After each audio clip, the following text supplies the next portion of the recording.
പാണക്കാട് ഇപ്പോൾ മണ്ണിടിഞ്ഞ സ്ഥലത്ത് P K Kunhalikutty മാധ്യമങ്ങളെ കാണും. ഉദ്യോഗസ്ഥന്മാരും എല്ലാവരും ഉണ്ടല്ലോ.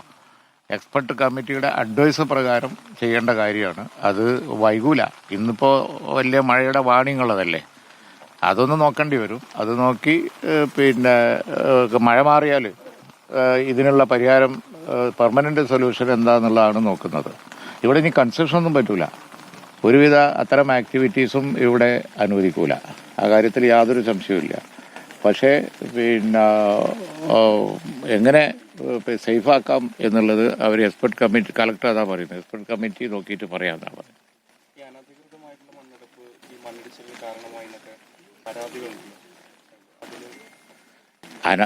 പറഞ്ഞ വാക്ക് തന്നെ അതുണ്ട്. അനധികൃതം ആണ് മണ്ണെടുപ്പ്, പാറ പൊട്ടിക്കൽ. മണ്ണെടുത്ത് ചെയ്യാനുള്ള ഒരു പെർമിറ്റ് അവർക്ക് കുറേ മുമ്പേ കിട്ടിയിട്ടുണ്ട്. അതിൻ്റെ പുറത്താണ് അവർ ആരും അറിയാതെ എക്സ്പ്ലോസീവ് ഉപയോഗിച്ചത്.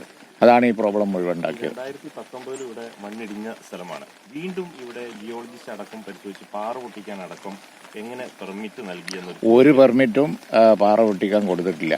അതാണ് എക്സ്പ്ലോസീവിന് അവർക്ക് പെർമിറ്റ്. ഞങ്ങൾ ഇവിടെ പൊട്ട് കേട്ടപ്പോഴാണ് അവിടെ മറച്ചത് കണ്ടില്ലേ, അതിനകത്ത് ആരും അറിയാതെ പൊട്ടിച്ചതാണ്. അതാണ് സംഭവം. പെർമിഷൻ കൊടുത്തു നമ്മളൊക്കെ നേരത്തെ പോലീസിനോടൊക്കെ ബന്ധപ്പെട്ടിരുന്നു. ഈ പൊട്ടിക്കാനാ അല്ല, നേരത്തെ മണ്ണെടുത്ത സമയത്തൊക്കെ ഞങ്ങളൊക്കെ അല്ല, രണ്ടും കൂടി കൂട്ടിക്കൊടുക്കല്ലേ. മണ്ണെടുത്ത് മുനിസിപ്പാലിറ്റിയിൽ നിന്ന് മണ്ണെടുത്ത് അവിടെ ആയുർവേദ ആസ്പത്രിയോ ഗവൺമെൻറ് മുനിസിപ്പാലിറ്റിൻ്റെ ആസ്പത്രി, അതേപോലെ വേറെ എന്തൊക്കെയോ അവർക്കേ അറിയുള്ളൂ. എന്തോ ഉണ്ടാക്കാൻ വേണ്ടിയിട്ട് അതിനുള്ള പെർമിറ്റേ അവർക്കുള്ളൂ. പൊട്ടിക്കാനുള്ള പെർമിറ്റ് അവർക്കില്ല. പെട്രോൾ പമ്പിന്റെ നിർമ്മാണം നടക്കുന്ന മേഖലയിൽ അനധികൃതമായിട്ട് പാറ പൊട്ടിച്ചിരുന്നതായിട്ട് നാട്ടുകാരൊക്കെ പറഞ്ഞിരുന്നു. നാട്ടുകാരല്ല, ഞാൻ തന്നെ പൊട്ടിന്റെ ശക്തി കൊണ്ടാണ് ഞാൻ അറിയുന്നത്. ഇവരൊക്കെ സാക്ഷിയാണ്. ഈ പോലീസ് ഉദ്യോഗസ്ഥന്മാർ, അയൽവാസികൾ, ഈ നാട്ടുകാർ മുഴുവൻ സാക്ഷിയാണ്. എന്താണ് പൊട്ടുന്നതെന്ന് ഞാൻ ചോദിച്ച് ഉടനെ എൻ്റെ ഡ്യൂട്ടിയിലുള്ള പോലീസുകാർ പോയി നോക്കി അവരെ കൊണ്ട് നിർത്തിച്ചു. മനസ്സിലായില്ലേ? യഥാർത്ഥ വിവരം അയൽവാസികളൊക്കെ ചോദിച്ചാൽ പറയും. പോയി അവരെ കൊണ്ട് സ്റ്റോപ്പ് ചെയ്യിപ്പിച്ചു. ഇനിയിപ്പോൾ പോട്ടേന്ന് വെച്ചു. കാരണം എന്താണെന്ന് വെച്ച് കഴിഞ്ഞിട്ടുണ്ടെങ്കിൽ ഒരിക്കൽ പറ്റി ഇനി പൊട്ടിച്ചാൽ കേസെടുക്കും എന്ന് എൻ്റെ ഡ്യൂട്ടിയിലുണ്ടായിരുന്ന പോലീസുകാർ പോയി പറഞ്ഞു. അപ്പോൾ നിർത്തിയെന്ന് പറഞ്ഞു. പിന്നെ നിർത്താതെ പിന്നെയും പൊട്ടിച്ചു. ഒരു പ്രാവശ്യം കൂടി പൊട്ടിച്ചു എന്നാണ് നാട്ടുകാർ പറയുന്നത്. പക്ഷേ ആദ്യം പൊട്ടിച്ചതിൻ്റെ ഇമ്പാക്റ്റ് ആയിരിക്കും ഇത്. 100% അനധികൃതമാണ്. ജിയോളജിസ്റ്റ് സ്ക്വാഡ് ഒക്കെ എൻ്റെ ബാക്കിൽ നിൽക്കുന്നുണ്ട്.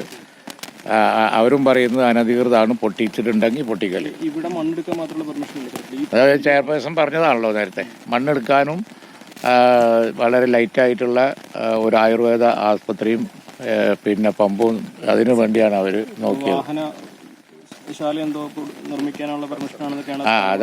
അതും ഒരു പബ്ലിക് പർപ്പസിന് വേണ്ടി ഉള്ള സംരംഭമാണ് മുനിസിപ്പാലിറ്റി കൊടുത്തത്. ഈ കാര്യങ്ങളൊക്കെ പറയാം. ഈ കാര്യങ്ങളൊക്കെ നടന്ന് ഞാൻ മന്ത്രിയാണതിന് മുമ്പുള്ളതാണ്. ഇനി അത് ഞാൻ പറയണ്ടെന്ന് വിചാരിച്ചിട്ടാണ്. മനസ്സിലായില്ലേ? അവിടെ വല്ലാതെ എന്നോട് ചോദിക്കണ്ട. ആരുടെയെങ്കിലും പെരടിക്ക് വെക്കാൻ ഉദ്ദേശമില്ലാത്തതുകൊണ്ട് ഞാൻ പറയുന്നില്ല. പിന്നെ വേറെ കാര്യം, അന്നത്തെ ഓഫീസർമാരാണ്, അന്നത്തെ ഗവൺമെന്റാണ്, അന്നാണ് സംഭവങ്ങളൊക്കെ നടന്നിരിക്കുന്നത്. മുനിസിപ്പാലിറ്റി ഞങ്ങളുടെയാണ്. അത് അവർ ആസ്പത്രി പ്രകൃതി ദുരന്തമാണെന്ന് ലഘൂകരിക്കാനുള്ള ശ്രമമുണ്ട്. യഥാർത്ഥത്തിൽ ഇതൊരു മനുഷ്യനിർമ്മിത ദുരന്തമല്ലേ? മണ്ണെടുത്ത സ്ഥലത്ത് മാത്രമല്ലേ മണ്ണെടുത്ത്. കല്ല് പൊട്ടിച്ചതിന് ഗവൺമെന്റ് വളരെ ശക്തമായി ആക്ഷൻ എടുക്കും. അതിൽ അവർക്ക് ഷോക്കോസ് നോട്ടീസ് കൊടുത്തിട്ടുണ്ട്. അവരുടെ മറുപടി എന്താണ് എന്നുള്ളതിനനുസരിച്ചിരിക്കും ആക്ഷൻ. ഈ ഒരു സംഭവത്തിന്റെ അടിസ്ഥാനത്തിൽ കേരളത്തിൽ മുഴുവൻ അനധികൃതമായ ക്വാറിയിങ് നിർത്താനും ഓർഡർ കൊടുത്തിട്ടുണ്ട്. അനുമതി കൊടുത്തതിനും അതുപോലെ തന്നെ ഇങ്ങനെ മണ്ണെടുക്കലിലൊക്കെ പരിശോധന നടത്തുന്നതിന് നടപടി സ്വീകരിക്കുന്നതിലൊക്കെ ഉദ്യോഗസ്ഥരുടെ ഭാഗത്തുനിന്ന് വീഴ്ച ഉണ്ടായിട്ടുണ്ട്. ഈ കാര്യത്തിൽ വീഴ്ച ഉണ്ടായി, എന്താ സംശയം? അതുകൊണ്ടാണല്ലോ ഷോക്കോസ് കൊടുത്തത്. അതുകൊണ്ട് ഷോക്കോസ് കൊടുത്തു. കലക്ടറോ SP എല്ലാവരും അറിയില്ല. പക്ഷേ ജിയോളജി എൻ്റെ ഡിപ്പാർട്ട്മെൻറ്റാണ്. അവർക്ക് വീഴ്ച പറ്റിയിട്ടുണ്ട്. എൻ്റെ ബാക്കിൽ നിൽക്കുന്നുണ്ട്. അവർക്ക് വീഴ്ച പറ്റും. അവർ നോക്കേണ്ടതല്ലേ? മാത്രമല്ല അവരെ ശ്രദ്ധയിൽ എൻ്റെ ഡ്യൂട്ടിയിലുണ്ടായിരുന്ന പോലീസ് ഓഫീസർമാരും സ്റ്റാഫും പെടുത്തുകയും ചെയ്തു. എന്നിട്ടും അവർ ആക്ഷൻ എടുത്തിട്ടില്ല. അപ്പോൾ അതിനാണ്, ആ കാരണത്താലാണ് ഷോക്കോസ് കൊടുത്തത്. സംശയമൊന്നും വേണ്ട. സ്ഥലവുടമ പറയുന്നത് 4,27,000 റോയൽറ്റി അടച്ച് റിയോജിക്ക് അടച്ചിട്ടാണ്. സ്ഥലവുടമ എന്താ പറയുന്നത്? സ്ഥലമോട് ചോദിക്കുക. ആരാന്ന് എനിക്ക് അറിഞ്ഞൂടാ. ഇത് പണ്ടെങ്ങാണ്ട് തങ്ങളുടെ കുടുംബം വിറ്റുപോയ ഒരു സ്ഥലമാണ്. പിന്നെ അവർ വർഷങ്ങൾക്ക് ശേഷം എന്താ ചെയ്യണമെന്നുള്ളതൊക്കെ അവരോട് ചോദിക്കുക. അത് പണ്ട് സ്ഥലം വിറ്റ തങ്ങളോടോ അല്ലെങ്കിൽ അടുത്ത് താമസിക്കുന്ന എന്നോടോ ചോദിച്ചിട്ട് കാര്യമില്ല. രണ്ടാമതും മണ്ണിടിച്ചിലുണ്ടായ മേഖല ഒരു പരിസ്ഥിതി ലോല മേഖലയായിട്ട് പ്രഖ്യാപിക്കേണ്ടതല്ലേ ഇനിയെങ്കിലും? ഇപ്പോൾ കളക്ടർ ഉണ്ടല്ലോ, അതാ പറഞ്ഞത്, എക്സ്പെർട്ട് അഡ്വൈസിന്റെ കളക്ടർ പറയാം എന്താ ചെയ്യാന്നുള്ളത്.